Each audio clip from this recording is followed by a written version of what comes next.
ओम नीलांजनम समाभासं रविपुत्रं यमाग्रजं छायामार्तंड संभूतं तं नमामि शनिश्चरम्।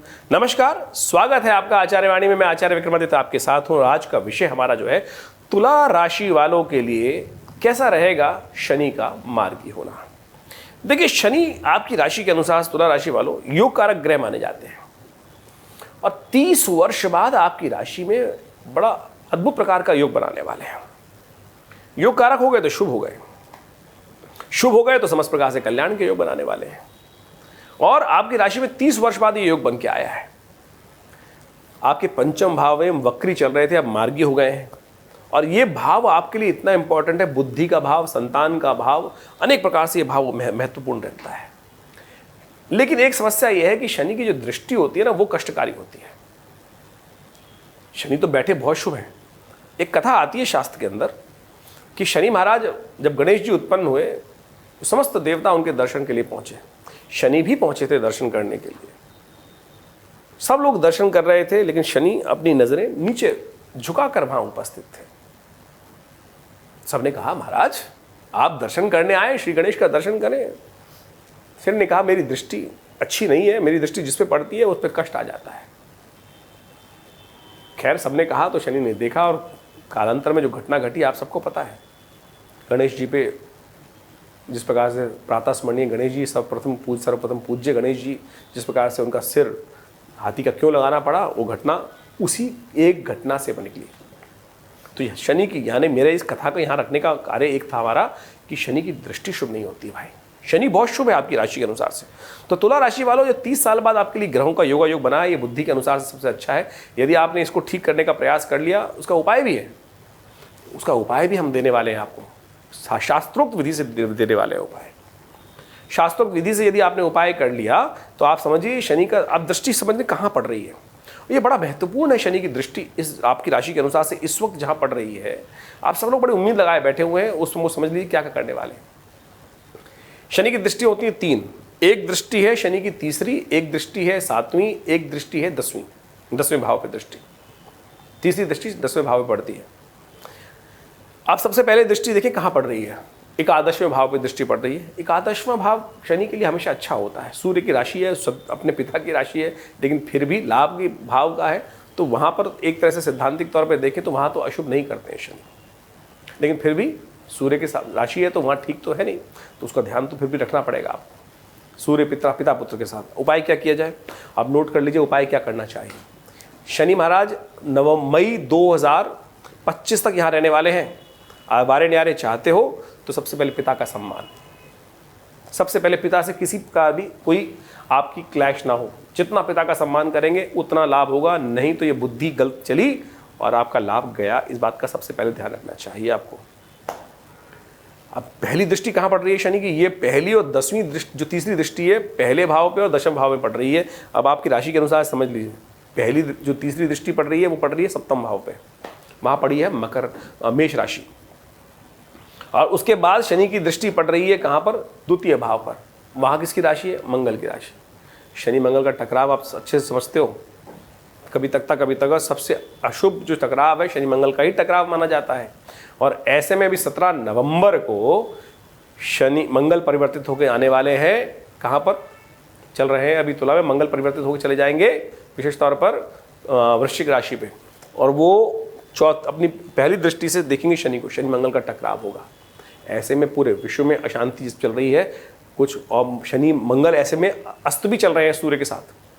तो ये ध्यान रखना है आपको विशेष तौर पर। एक बात ध्यान रखिएगा, क्योंकि पारिवारिक स्थिति में भी जो शादीशुदा लोग हैं, परिवार पत्नी साथ साथ परिवार में अशांति का वातावरण बन सकता है, उठापटक का वातावरण बन सकता है, मनमुटाव हो सकता है। और यदि आपका जीवन साथी आपसे रुष्ट हुआ, आपके मनमुटाव हुए, तो आपका भाग्य 1 महीने के लिए सो जाएगा। इस बात का ध्यान रखना। सबसे पहले इन सब चीज़ों को ध्यान रखने का प्रयास करें। लोग भारी रूप से देखने का प्रयास करते हैं, लेकिन ठीक वास्तविक तौर पर समझ नहीं पाते हैं। अब शनि की दृष्टि कहाँ पड़ी, हमने आपको समझाने का प्रयास किया। तो ये शनि की दृष्टि जो है, शनि का स्थान बहुत शुभ है। शनि आपकी राशि के अनुसार से योग कारक है, लेकिन शनि की दृष्टि का क्या करोगे भाई, तो उसको भी समझने का प्रयास करना चाहिए। अब एक कथा आती है शास्त्र के अंदर कि जब कहा जाता है कि महाराज दशरथ, उपाय बता रहे हैं हम आपको क्या करना चाहिए उपाय, ये तो हमने आपको सैद्धांतिक तौर पे समझाने का प्रयास किया कि शनि ने क्या क्या करना है आपके लिए, लेकिन अब आप समझ लीजिए कि शनि को ठीक कैसे कर सकते हैं।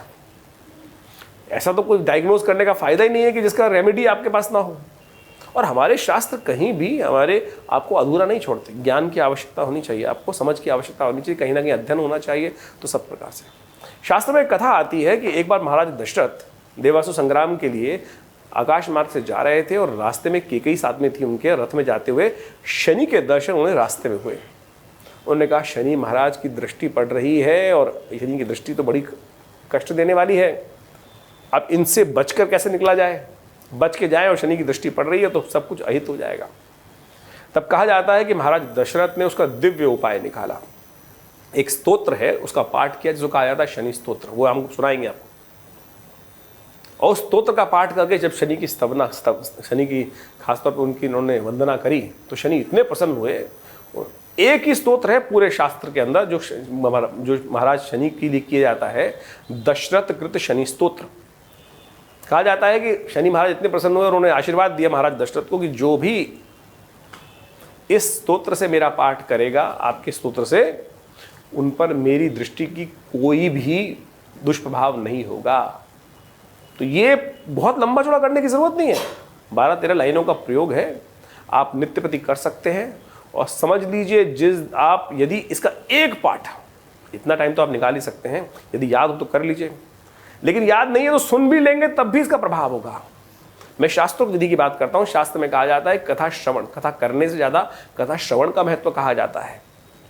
इसी प्रकार से यदि आपको या सुन ले या पाठ कर ले तो बहुत सुंदर है, नहीं तो कम से कम श्रवण तो कर सकते हैं। तो नित्य प्रति इसका एक बार पाठ कर लीजिए। और ये 18 जो आपका करीब करीब 1.5 साल का समय शनि का महाराज का है, इसका पॉजिटिव प्रभाव आपके ऊपर डेफिनेटली होगा, ये हमारा दावा है, ये हमारा विशिष्ट विश्वास है। हमने बहुत लंबे समय से इसका प्रयोग करके देखा है। शनि का कब ढैया आई, कब अशुभ प्रभाव आया, सब का सब क्षय हुआ। स्तोत्र इस प्रकार से है, आप सुन लीजिए।